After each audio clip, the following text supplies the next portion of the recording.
Hi, fifth graders. I am Mrs. Smith and I teach band at Westbrook Middle School. I also happen to have known Miss Cody for a very long time. We actually were in fifth grade band together at Loranger Middle School. That's how I met her. So it's kind of cool that I am talking to your class right now.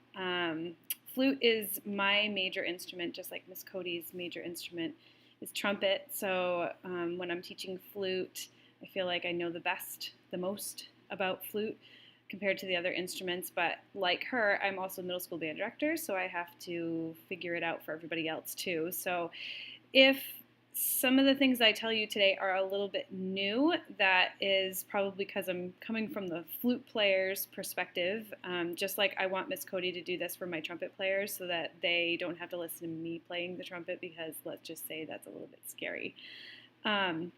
So I'm going to kind of walk you guys through a lot of what you already know about playing the flute and making a sound and getting an embouchure, which is basically how we form our mouth for the flute. Just to kind of back up a few steps and make sure that everybody is doing the same thing. And then if we make some sounds on our head joints together, hopefully that will sound the same or similar.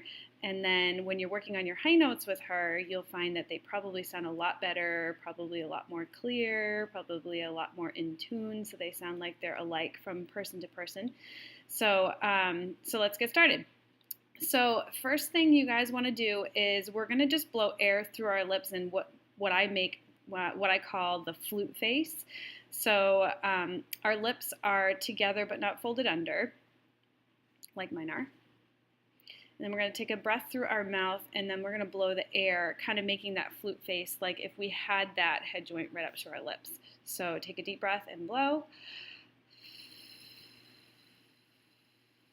And you're going to want to make sure that if you put your hand out in front of you, like you could feel it straight out in front of you, not down by your chin and not up by your nose. So it would be going straight out. You can see, I'm going to give you a little close-up here.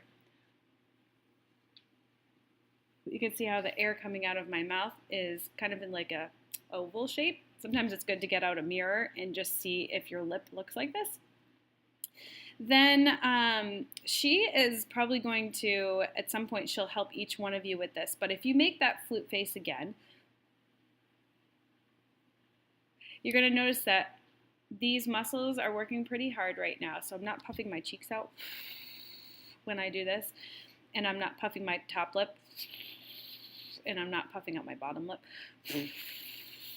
because the air goes all over the place when you do that. So you want it to be out nice and straight. After that, you're going to take your head joint, and I'm going to try to show this to you guys this way just so you can kind of see what I'm talking about when I actually blow across the hole. But your lip, when it goes over the tone hole, if this was my lip, I wouldn't want any more than this much of my tone hole to be covered. What that means is that my lower lip feels the hole of the flute a little bit. So if your lip is back here on the lip plate, you're actually not going to be able to feel any of that hole. So your lip needs to cover just the edge of that hole right there. This is really hard doing this in a mirror. Then when we place our head joint up to our lip, we're going to make sure that that hole is facing the ceiling and our heads are really straight. And then my lower lip is going to touch that edge of the hole. And I do give a little bit of a push right into my lip, not a ton. But the sound that I'm going for is this sound.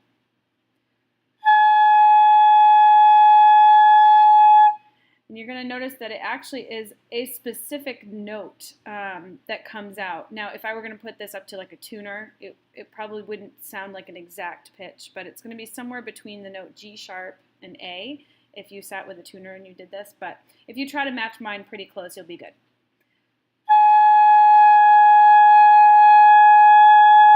Now, if you get this sound,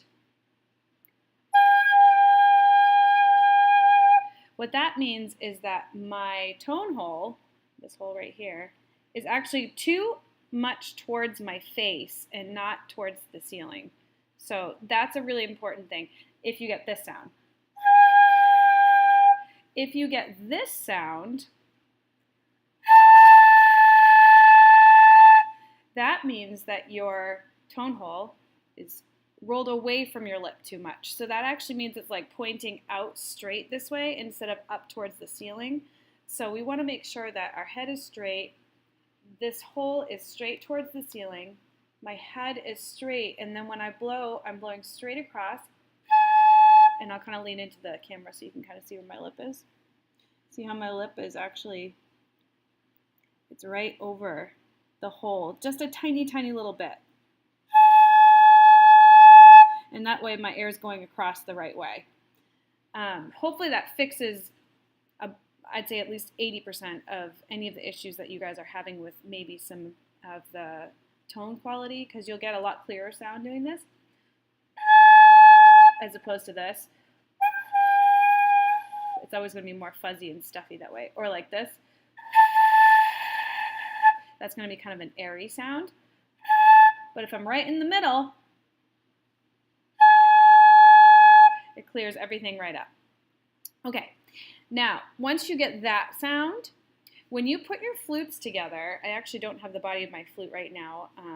The body of my flute, believe it or not, is at school because I am just using head joints for my 4th graders right now who are learning how to play flute. You are going to want to have that body of the flute about to here.